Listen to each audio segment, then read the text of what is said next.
Karena kalau diberi saran, diberi masukan, nafsu kita menginginkan kita bela diri ya. Tapi tidak pentinglah bela diri. Yang terpenting itu memperbaiki diri. Sudah, dengar dengan baik, simak, buka hati untuk menyimak. Ini siapa tahu petunjuk dari Allah. Mungkin tidak seluruhnya benar, tapi simak saja, tidak ada ruginya. Tidak ada yang lebih pahit dari berharapnya hati kepada Allah. Allahumma aftah lana hikmataka ya Allah.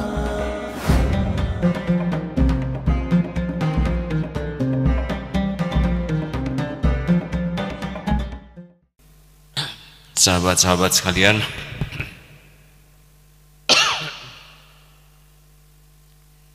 jadi ada hal yang sangat penting sekali kita persepsikan sebagai rezeki. Jangan hanya dalam bentuk uang, dan jangan hanya rezeki itu dalam bentuk kemudahan. Rezeki juga jangan kita batasi hanya dalam bentuk gelar, pangkat, jabatan, popularitas.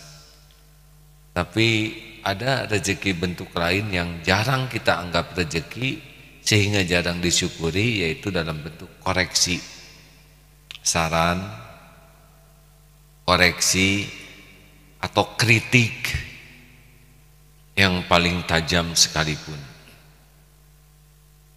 Seperti yang sering kita bahas, bahwa ancaman terbesar dalam hidup kita adalah zolamtun nafsi, kezoliman kita kepada diri kita sendiri.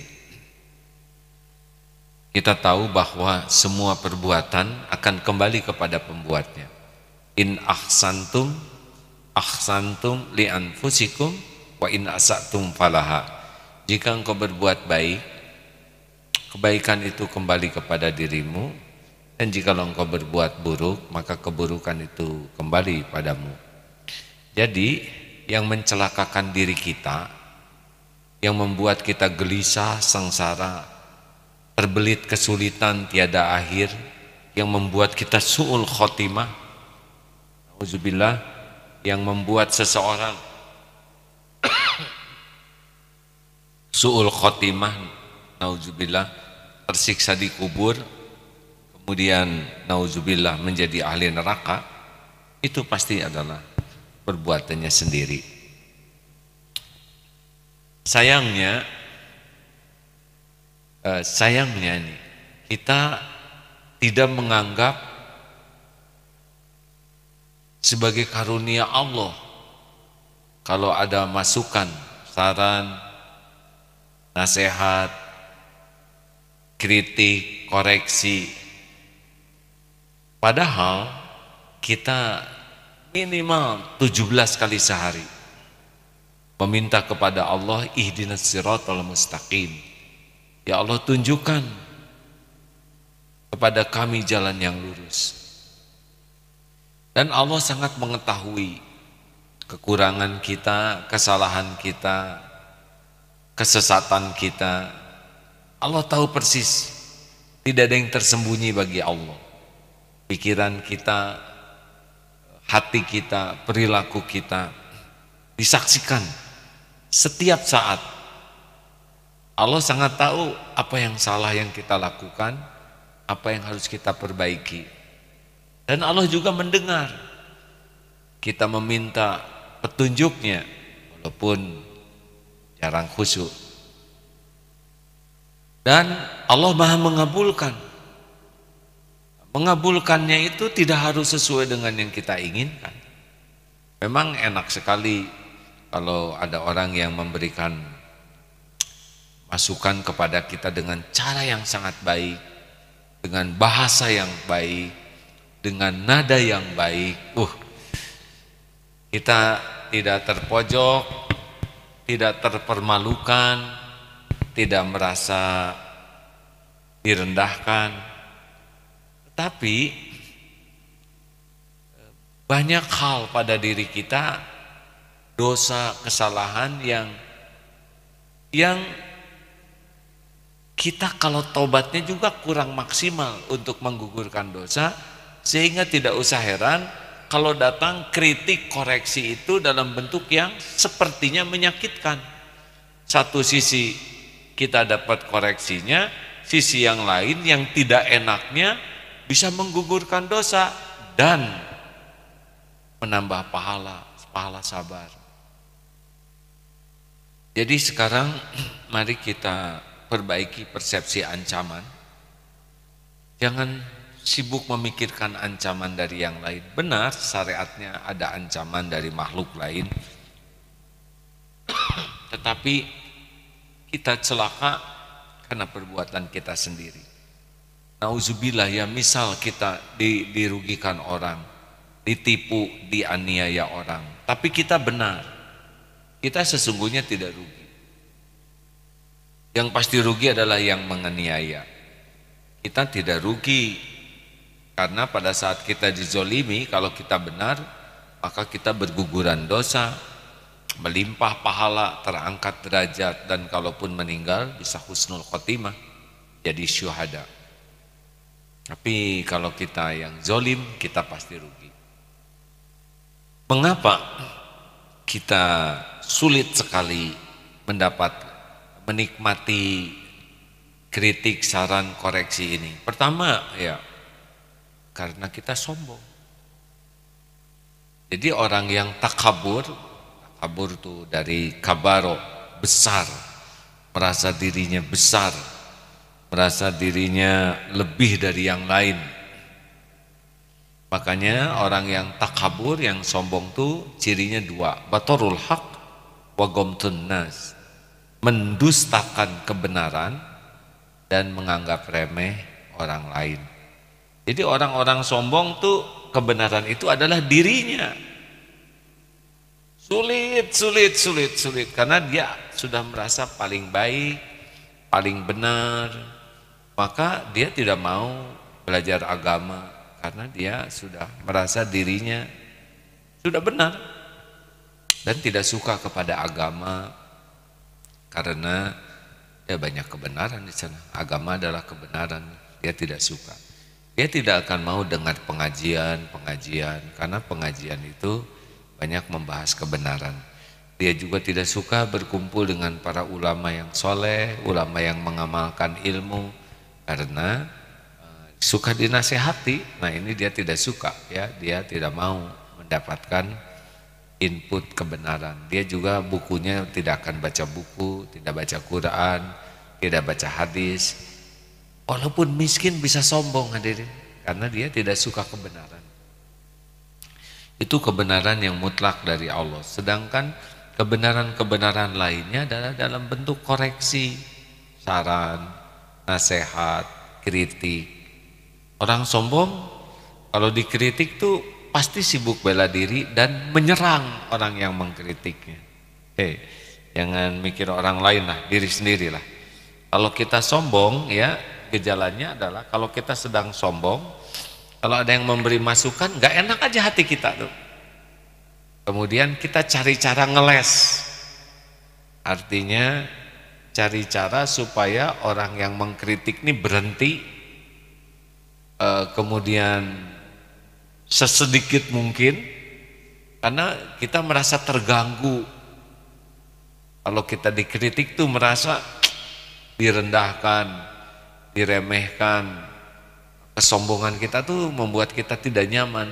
Lalu nanti kita akan cari alasan untuk mementahkan saran itu. Saya juga sudah tahu. Pokoknya kesombongan kita tuh akan nampak pada waktu kita berusaha mengeliminir, bahasanya ya, orang yang mengkoreksi, dan kita akan tampakkan bahwa kita tuh tidak layak dikritik, tidak layak dikoreksi.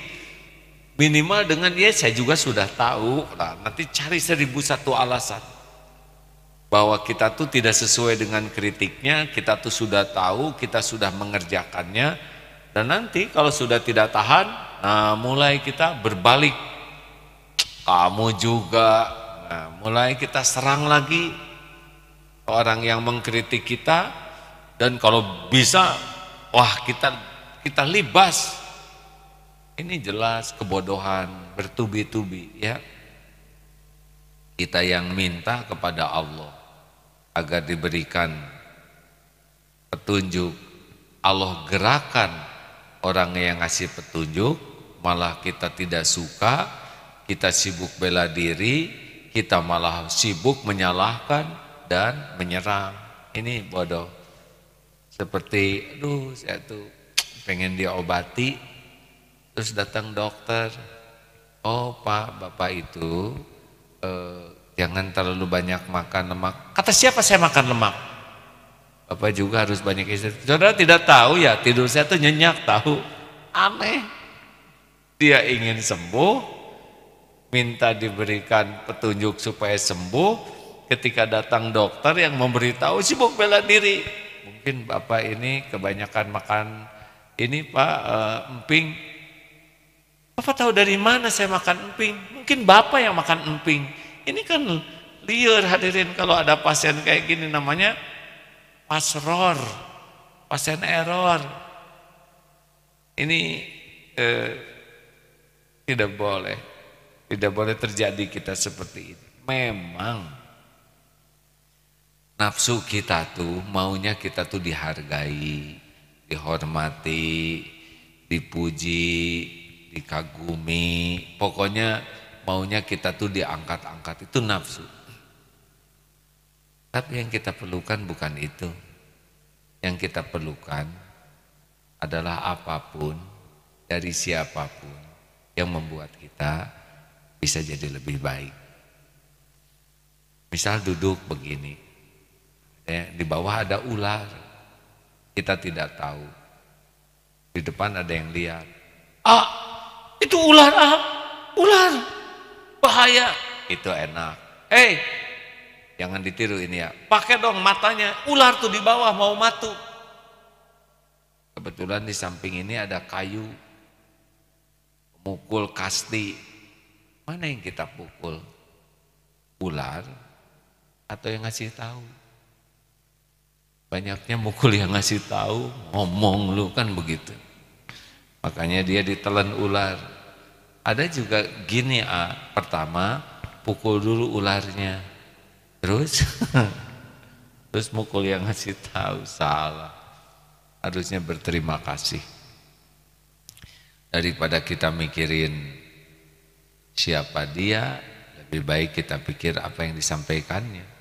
Yang disampaikannya adalah informasi tentang ular yang membahayakan diri kita. Nah sahabatku sekalian, mudah-mudahan kita termasuk orang yang sangat serius mengevaluasi diri, bahwa kita harus bertekad. Kritik, saran, koreksi ini adalah nikmat dari Allah Subhanahu wa Ta'ala, terkabulnya doa kita. Jadi kalau tiba-tiba ada yang ngasih tahu kekurangan, kesalahan kita seperti apapun bentuknya, kita harus langsung ingat, ini terkabul doa saya. Ini rezeki yang lebih berharga daripada uang, daripada makanan, karena ini akan menyelamatkan saya dari dosa, maksiat, kesalahan. Dan tidak usah sibuk bela diri, sibuk dengarkan saja. Karena kalau diberi saran, diberi masukan, nafsu kita menginginkan kita bela diri ya. Tapi tidak pentinglah bela diri. Yang terpenting itu memperbaiki diri. Sudah dengar dengan baik, simak, buka hati untuk menyimak. Ini siapa tahu petunjuk dari Allah. Mungkin tidak seluruhnya benar, tapi simak saja, tidak ada ruginya. Tidak akan copot telinga, tidak akan meleleh wajah kita, tidak akan rontok rambut kita, hanya mendengar kritik dan saran.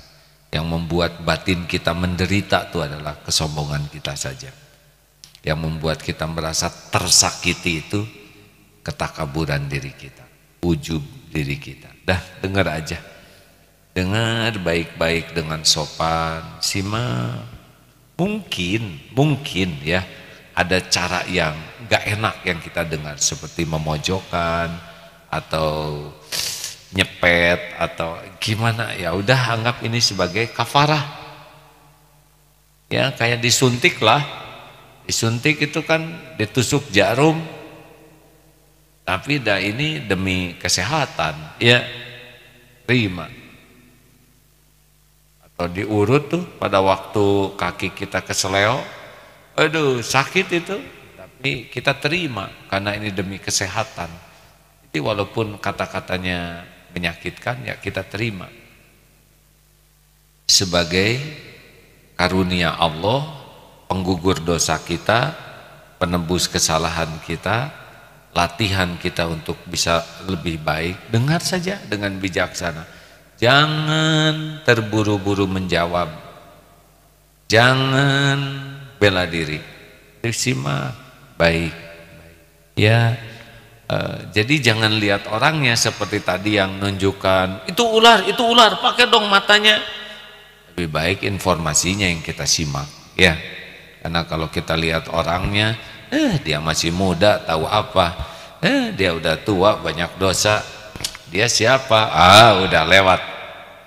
Orang ngasih tahu ular berbahaya tidak harus lebih dewasa dari kita, asal benar-benar dia memberikan informasi yang benar, sudah sangat cukup bagi kita. Betul?